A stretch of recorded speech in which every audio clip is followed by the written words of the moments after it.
According to the IDF Diabetes Atlas, over 10% of adults have diabetes today, with almost half unaware that they have it.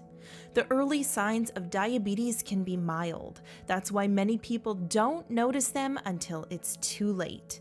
But by knowing what to look for, it is possible to get ahead of it before it becomes irreversible. So today, we're going to explore 10 early signs of becoming diabetic. Make sure you subscribe to Diabetics Talk for more practical diabetes information. Plus, stick around to find out how you can get 3 free gifts to help you prevent and fight diabetes. First of all, we have excessive hunger. Why might you feel hungry even if you've eaten enough? Essentially, because your body can't properly use the food you eat. Imagine your body as a sprawling city, lit up and bustling with activity. Sugar, also known as glucose, is the electricity powering every building and streetlight, keeping the city alive and vibrant. For this electricity to flow seamlessly into every building, you need an electrician to make sure all your connections are in place, so that buildings can receive the electricity from the network. This is insulin. Insulin's job is to unlock cells so that glucose can enter and be used for energy. When you eat foods that contain sugar or carbohydrates, your blood sugar goes up and your pancreas responds by increasing insulin, allowing cells to absorb glucose and keeping the whole cycle working seamlessly. However, with type 2 diabetes, there's a snag. Perhaps our electrician's tools are worn out or the connections to the buildings are faulty. Even though there's plenty of energy buzzing around, it can't flow into the places it's needed. This happens to cells with type 2 diabetes. You can't tap into the energy supply because your insulin isn't functioning properly. This is insulin resistance. Over time, with consistent exposure to large amounts of sugar or carbohydrates, cells become damaged and less responsive to insulin's attempt to unlock them.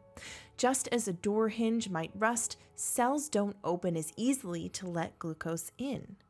Now, where does this resistance come from? Poor diet and lack of exercise are the biggest culprits that we have control over.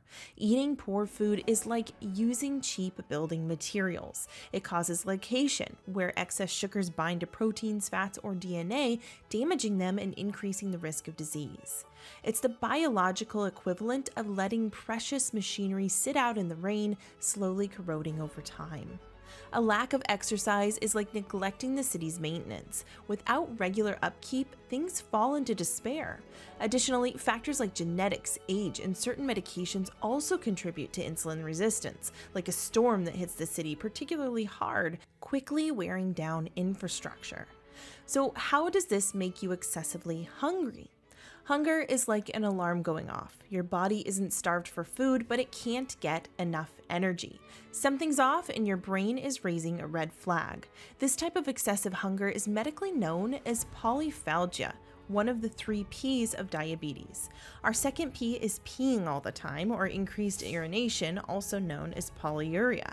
Because glucose can't move into cells, it gets trapped in the bloodstream, leading to higher and higher blood sugar levels. In response, the kidneys, which filter our blood, work diligently to get rid of the surplus sugar. Kidneys constantly filter glucose out of the bloodstream as part of their normal function, and under typical circumstances, they reabsorb that glucose back into the bloodstream. However, when blood glucose levels are elevated beyond a certain threshold, the renal tubules in the kidneys can't reabsorb all the glucose. When they can't keep up, they excrete this excess glucose through urine. To facilitate this process, the body pulls water from tissues, increasing the volume of urine. This process can be particularly pronounced at nighttime. People with high blood sugar levels might find that they're waking up multiple times during the night to pee. This automatic response is an amazing and vital safeguard. Without this protective mechanism, out-of-control glucose in the blood would quickly wreak havoc throughout the body. But it's also an important early warning sign that you can't afford to miss. Next is the third P of diabetes, polydipsia, or increased thirst. Due to increased urination in the effort to get rid of excess sugar, the body loses more water than usual, leading to dehydration. This one is pretty self-explanatory. You pee a lot, you get extremely thirsty, often drinking more than you normally would, and the cycle continues. In extreme cases, some pre-diabetics report experiences such as peeing 5 times during the night after eating a carb-heavy meal. Next, we have fatigue. In the context of pre-diabetes, we're not talking about the typical feelings of tiredness after a long day or strenuous exercise. Diabetic fatigue is generally persistent and overwhelming. In a body that functions normally, the food we eat is transformed into glucose, which our cells use for energy.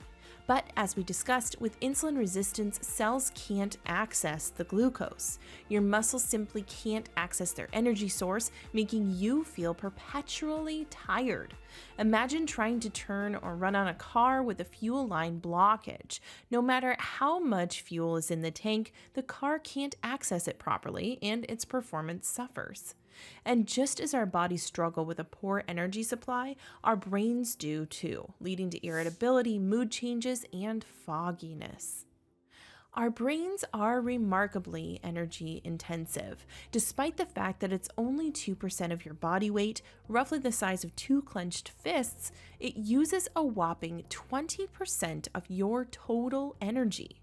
While the body can fairly easily use fat as an energy source, the brain's fuel of choice is always glucose. The brain is a sugar addict. In fact, nearly 60% of the glucose used in the body under resting conditions is consumed by the brain. Without a stable source of energy, cognitive functions can become impaired, leading to mood swings, irritability, and even depression. As any keto fan may tell you, the brain can adapt to using ketone bodies when needed, but even in states of ketosis, the brain still requires some glucose. So when your brain can't access the energy it needs, it naturally becomes tired and sluggish. It sends stress signals, which can manifest as irritability or short-temperedness. And to compound matters, the constant cycle of excessive hunger, frequent urination, and persistent thirst can in itself be a significant source of stress, exacerbating mood changes further. Next, we'll get into some of the more serious damage that starts to occur, but first, how about those free gifts? Discover an entire world of diabetes-fighting foods with our new book, 10 Incredible Foods That Reduce Blood Sugar. Plus, you'll discover the real reason why type 2 diabetes, obesity, and heart disease are increasing at an alarming rate, and find out what really works when it comes to preventing these illnesses by watching our free diabetes-fighting documentary. Plus, get a free recipe book, Amazing Alternatives to Rice, Pasta, and Bread, which contains over 50 delicious and easy-to-prepare recipes that the whole family will love. These gifts are free and waiting for you to grab them in the description box below. Now, back to our video. Number 5, blurry vision.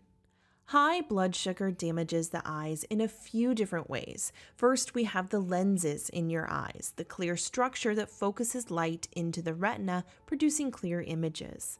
When blood sugar levels soar, the osmotic balance in the eye is thrown off, leading to an influx of fluid into the lens. This can cause the lens to swell, altering its shape and refractive power, and resulting in a blurred image formation. But the damage doesn't stop there. Persistently high glucose levels can trigger a series of detrimental events in the retina itself. With diabetic retinopathy, the tiny blood vessels that nourish the retina become damaged.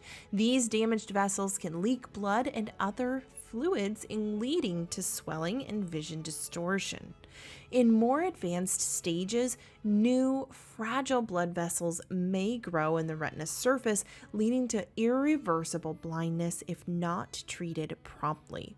Furthermore, the excess sugar in the blood can cause glaucoma, where the buildup of pressure inside the eye damages the optic nerve. So as you can see, it's so important to catch diabetes as early as possible and to take appropriate action like we've outlined in our other videos. Next, we have tingling pain and numbness, often experienced in the hands and feet, a sign of neuropathy nerve damage.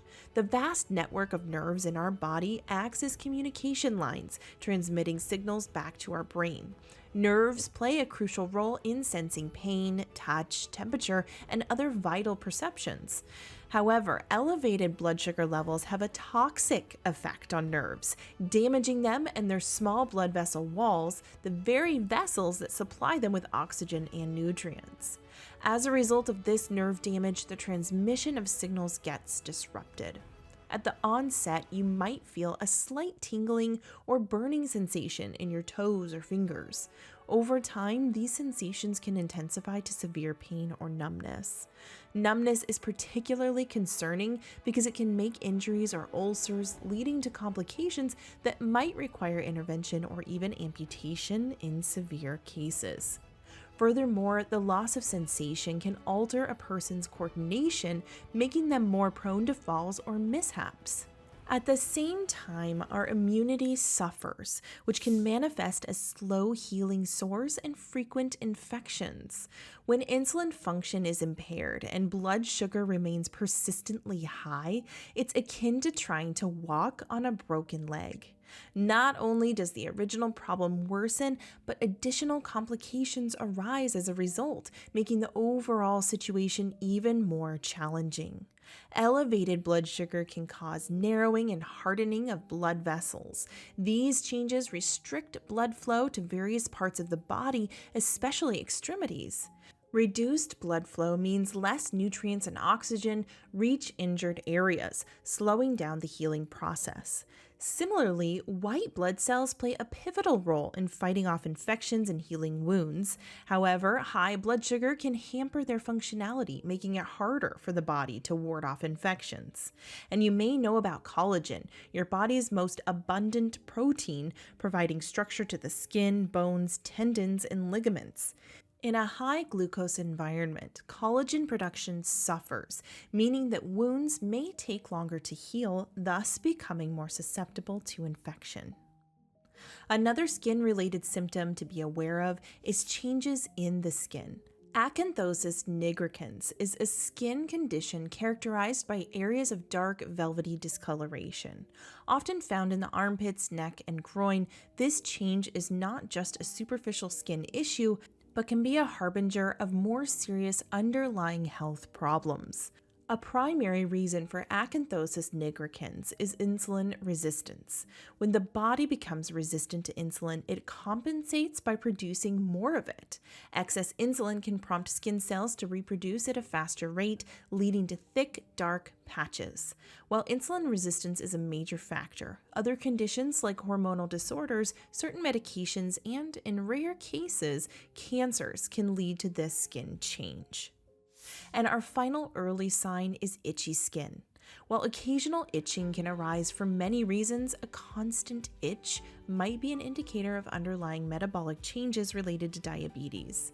As we discussed, elevated blood glucose can cause dehydration by prompting the body to expel more urine. This can lead to dry skin, which is inherently itchy. High blood sugar also creates a favorable environment for yeast growth, resulting in yeast infections, particularly in areas where moisture accumulates, like under the breasts, between the toes, or around the genitals. Thirdly, as blood vessel damage causes poor circulation, less oxygen and nutrients reach the skin's surface, making it dehydrated and malnourished, which shows up as itchiness. So as you can see, it's vital to be aware of the early signs and take action to stop the problem before it progresses. We've got plenty of other videos to help you with that on this channel. If you found this useful, click the like button and help us spread the word. Ask any questions in the comments below and make sure to subscribe to our channel. And don't forget, you can claim your free gifts by clicking the link in the description below or visiting diabeticstalk.com. Also, check out exclusive Diabetics Talk merchandise from our store and sign up as a member to get full access to the Food, Health, and You Complete Implementation System documentary and more. We want to keep making informative, research-based videos for you. So if you gained value from this video and would like more of it, you can send us a super thanks by clicking the thanks button at the bottom of the video. We're Diabetics Talk, and it's our mission to bring you the best tips and tricks to help you fight diabetes. Thanks for watching. We hope you're having a diabetes fighting day.